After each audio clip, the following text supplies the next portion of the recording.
Our speaker tonight is, and our video is Race, the Power of an Illusion. It's a three-part series, it's a three-part video, and we will be seeing part 1 tonight. Later on this year, we'll see parts 2 and 3. But it's a very powerful video, and it doesn't, you know how you go to one of those movies and it's a thriller and you keep expecting it to end one way and it ends another way? Well, it's one of those. This is really a twister. Our speaker tonight is Dr. James Mason. He is the Executive Director of Culturally Competent Caregiving for Providence Health and Services in Oregon. He is the former director of the Office of Multicultural Health for the state of Oregon and one of the founders and former treasurer of the National Association of State Offices of Minority Health. Nasomi? Nason. In collaboration with the Georgetown Child Development Center, he worked to develop a model of cultural competence for children's mental health, along with a tool for assessing cultural competence. He is a founding member of the National Center on Cultural Competence at Georgetown University, where he worked to improve health services to diverse populations. He has worked in higher education as an administrator, researcher, and educator since 1977. He has consulted and spoken with colleges, universities, and health and human services bureaucracies in the United States, Latin America, and Canada. So we give these folks who come and speak a little honorarium. They basically are speaking for free, especially when they have all these overseas and back east places. They're speaking for free.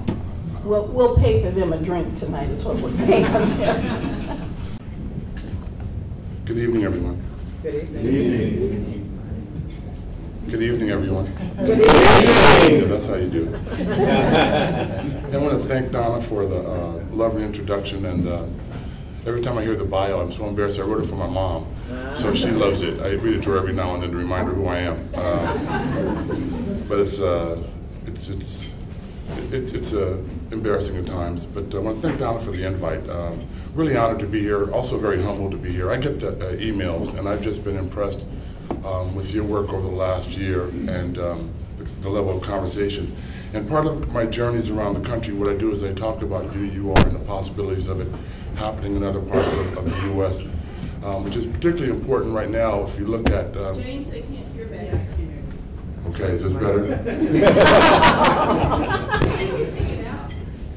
I can take it out? Yeah.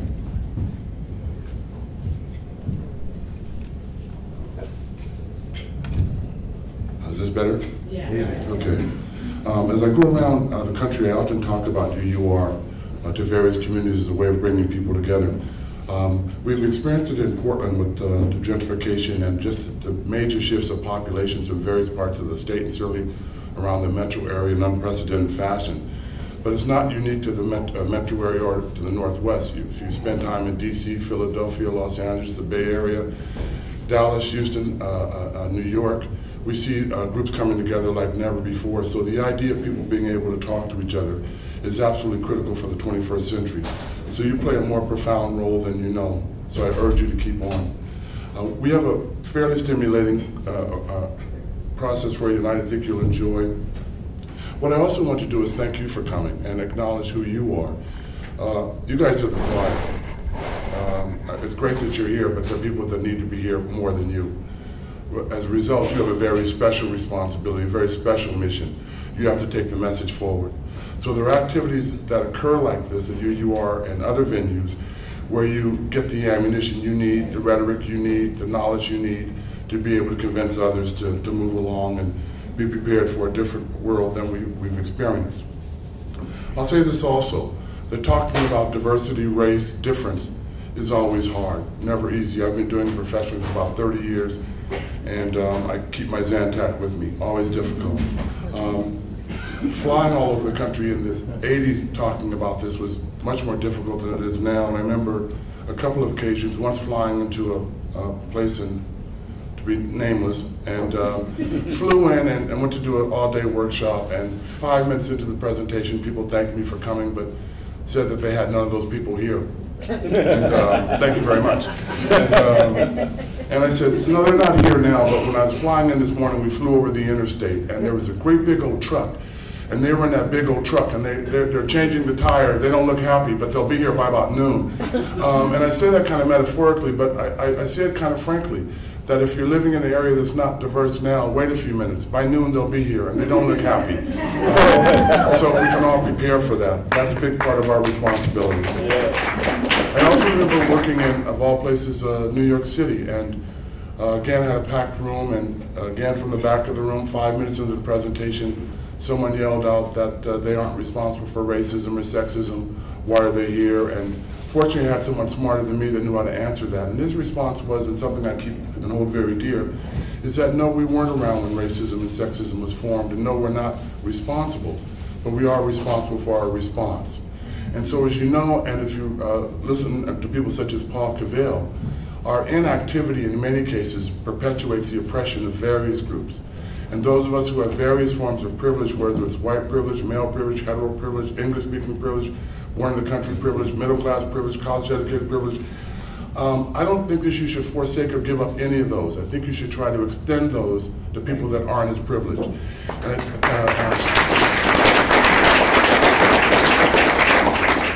I think it's a way of absolving any sense of guilt, which is a rather useless emotion.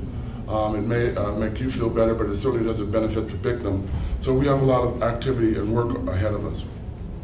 I would also encourage you to remember that this is a journey, and it's not as linear as we would like it to be. It's not that you take one step at a time. What you might find is you jump 2 or 3 steps at a time and you get knocked back a step or two. You might find that as you develop your ammunition and your rhetoric and your knowledge, that is not going to be very well focused or very well accepted by people. So I urge you to do something else. I urge you to make sure that you have a network of people that can bring you the love, the band-aids, the hugs, the kisses that you need when you take a psychological or a rhetorical or political or professional beatdown. This work is very, very hard. It's not easy, but it's absolutely critical. It's absolutely important for 21st century global relations, certainly in the U.S. I would also encourage you to find ways to value the diversity. That is your strength. But I would also encourage you to find ways of going full circle and finding out what you have in similarity. Many of you heard me say this before about my fantasy as a diversity trainer, as a public speaker. It is that we get attacked by aliens. No, really, I dream about it all the time. That they come to planet Earth to eat us all, and it's going to be so cool. And because with the common threat, we often find out what we really have in common and how we really love each other and need each other. So if you don't take away anything else tonight, take this down. This is really important. The fact that they're coming to eat us proves that we taste like chicken. It's the tasting like chicken that's going to unite humanity, right there. So I don't want to keep us any longer than I need to. In introducing the video, what I would say is, for me, it was, as Donna suggested, very revealing as a video. Been studying this for about 30 years, and you think you know a few things, and then you see some of the most current research around race, or around difference, around biology, around anatomy, around the genome study, for example, and all of a sudden what you think you knew doesn't really hold water very much. You find out the science that a lot of our behavior is based on was almost pseudoscience, or time-bound science, or culturally bound science, and it's not classic science. So as you watch the video, I urge you to watch it with a critical eye. I urge you to watch it with an open mind, and I urge you to have enlightened and fun conversations at your table. With that, just want to encourage you to keep up the good work. You inspire me. Keep the emails going. I can't attend very often, but it's something that keeps my batteries charged. So with that, I would just say to Tim, we can probably roll the video. Okay. Thank you very much.